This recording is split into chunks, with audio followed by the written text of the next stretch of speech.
Welcome to Penrose Learning, where we make understanding easy.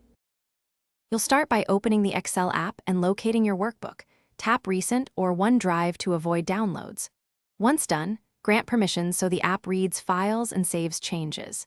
Use the touch keyboard and pinch to zoom for precise taps. This reduces misentry and speeds navigation. Make sure to switch to portrait or landscape depending on your data layout. Landscape often shows more columns. Now you're ready to select a cell and enter a formula or text.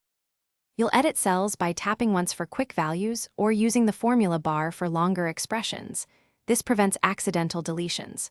Once you enter a formula, press the checkmark to commit it and drag the fill handle to propagate results. This saves repeated typing. Use the bottom sheet to switch sheets and the menu to insert rows, columns, or apply formatting. If you need functions like SUM or VLOOKUP, open the function list. It shows arguments, so you know why. You'll finish by reviewing results and saving. OneDrive autosaves, but you save as to keep a separate local copy. Once done, tap Show Formulas to confirm calculations and add comments for collaborators so everyone understands your logic.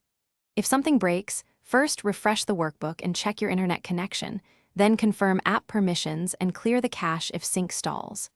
If a formula shows an error, tap the cell to inspect inputs. Small typos or misplaced ranges are usually the cause. Thanks for watching. If this was helpful, leave a like and consider subscribing. See you next time.